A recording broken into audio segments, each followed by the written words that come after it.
Chennai basin bridge பாலம் அருகே lorry ஒன்று கட்டுப்பாட்டை இழந்து கூவம் ஆற்றில் கவிழ்ந்து விபத்துக்குள்ளானது.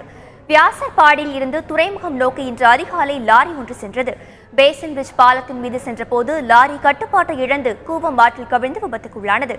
தகவல் தெரிந்ததும் விரைந்து வந்த தீயணைப்புத் துறையினர் லாரியை மீட்கும் பணியில் ஈடுபட்டனர். முதல் கட்ட விசாரணையில் வியாசர்பாடியைச் சேர்ந்த பார்த்திபன் என்பவர் லாரியை ஓட்டி வந்ததும் அவருடன் உதவியாளர் ஒருவர் இருந்ததும் தெரியவந்துள்ளது. நீண்ட நேர போராட்டத்திற்கு பிறகு 15 நபரின் சடலம் கூவம் ஆற்றிலிருந்து மீட்கப்பட்டுள்ளது.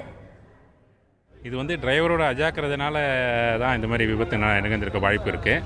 இப்போ ஒருத்தர் மட்டும் பாடியை ரெஸ்கியூ பண்ணியிருக்கோம். இன்னொருத்தர் இருக்கலான்ற நம்பிக்கையில் தேடிட்டு இருக்கோம். ஏன்னா ஒரு வண்டின்னா டிரைவரும் ஒரு கிளீனரும் இருப்பாங்கன்ற நம்பிக்கையில் தேடிட்டு இருக்கோம். 2 கிரேன் உதவியுடன் லாரியை மீட்கும் பணி தோல்வியடைந்தது. இதையடுத்து திருவொற்றியூரில் இருந்து 50 டன் எடை கொண்ட கிரேன் வரவழைக்கப்பட்டுள்ளது. பேசின் பிரிட்ஜ் பாலத்தில் போக்குவரத்து நெரிசல் ஏற்பட்டதால் லாரியை மீட்கும் பணி தற்காலிகமாக நிறுத்தி வைக்கப்பட்டுள்ளது. பிற்பகலுக்கு பிறகு மீட்பு பணி தொடரும் என்றும் தீயணைப்பு வீரர்கள் தெரிவித்துள்ளனர்.